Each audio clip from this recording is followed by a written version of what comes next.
Welcome back. નજર કરીએ અન્ય સમાચારો પર. વડોદરાના ડભોઈ તાલુકાના સુલતાનપુરા પારીખા માઇનોર કેનાલમાં ગાબડું પડતા પાણીનો વેડફાટ થયો હતો. ગાબડું પડવાથી કેનાલનું પાણી તળાવમાં વહી ગયું હતું. કેનાલમાં ગાબડું પડવાથી 4 ગામના ખેડૂતોને પાક માટે પાણી ન પહોંચતા તેમના માટે સમસ્યા સર્જાઈ છે. ખરેખર પાક બચાવવા માટે ખેડૂતોને જ્યારે પાણીની જરૂર પડે છે ત્યારે જ ગાબડું પડતું હોવાનું ખેડૂતોનું કહેવું છે અને તેને કારણે તેમને જરૂરી પાણી નથી મળતું. કેનાલ વિસ્તારના પારીખા, મંડાળા, કરમાલ અને સુલતાનપુરા જેવા ગામોના ખેડૂતોનો 2000 એકર જમીનમાં ફેલાયેલો પાક, આ જમીનમાં એમનો પાક તૈયાર છે અને મકાઈ, તુવેર, દિવેલા, કપાસ જેવા પાકને પાણીની જરૂરિયાત છે.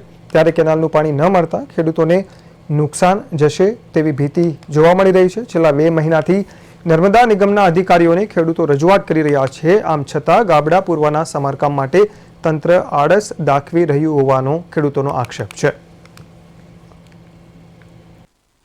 પારીખા સુલતાનપુરા માઇનોર કેનાલ તૂટી ગયેલ છે. એ પાણી વેસ્ટેજ જાય છે કરમલના તળાવમાં. અમને પાણીની જરૂર આગળ છે. એમાં 4 ગામ છે: સુલતાનપુરા, પારીખા, મંડાળા. વારંવાર રજૂઆત કરવાથી રિપેર થતી નથી કેનાલ. સાહેબને વારંવાર ફોન કર્યા છે અમે બધી બહુ વાર, અને પાણીનું ગાબડું બહુ મોટું પડેલ છે. સાહેબોને પણ અમે વારંવાર કીધું છે કે તમે આવીને જુઓ, અમને નંબર આપો, કોઈનો કોન્ટેક્ટ, તો અમે આગળ હેલ્પ કરીશું. પણ અઠવાડિયું, 2 દિવસ, 5 દિવસ એવું કરીને 2 મહિના નીકળી ગયા. અમારો પાક અત્યારે સુકાય છે અને અમને વહેલી તકે રિપેર થાય, અમને જરૂર છે પાણીની ફૂલ. શું થયું છે? કેનાલ તૂટી જાય છે. કઈ કેનાલ છે? એ સુલતાનપુરા માઇનોર પુણ્યથી નીકળેલી. કેટલા એકરમાં હશે? એટલે લગભગ 2000 એકર જમીન હશે અહીંયા આજુ ગામમાં. આમાં પારીખા લાગે, સુલતાનપુરા લાગે, કરમાલ લાગે, મંડાળા લાગે. મેં રજૂઆત કરી પણ કંઈ સાંભળતા નથી સાહેબ. કેટલા વાર અધિકારીને કીધું કે કેનાલ તૂટી જાય, સાફ નથી કરતા એટલે તૂટી જાય છે, પણ કંઈ સાંભળતા જ નથી અમે. જી બિલકુલ ચોક્કસ પણ જણાવી દેવામાં આવે છે કે જે સુલતાનપુરા માઇનોર કેનાલ આવી છે, એ કેનાલ આવી છે, પાછળના ખેડૂતોને તો પાણી મળી ગયું છે, પણ એ કેનાલમાં મસ્ત મોટું ગાબડું પડી રહ્યું છે. જે ગાબડું એટલું હજારો લીટર પાણી વેસ્ટેજ જાય છે. એ પાણી સીધું કરમાલના તળાવમાં જાય છે.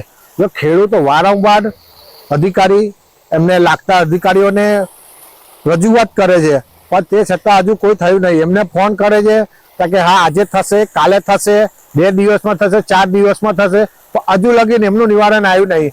જે એમનો પાક છે અત્યારે, જે 3-4 ગામો છે, મંડાળા છે, પારીખા છે, સુલતાનપુરા, એવા ગામોને હજુ પાણી મળતું, ખેડૂતોને પાણી મળતું નથી. એમનો પાક દિવેલા છે, કપાસ છે, તુવેર છે, જે પાક તૈયાર થઈ ગયા પણ પાણી વગર નુકસાન થાય છે. એટલે ખેડૂતો વારંવાર રજૂઆત કરે છે કે આનું નિવારણ લાવે.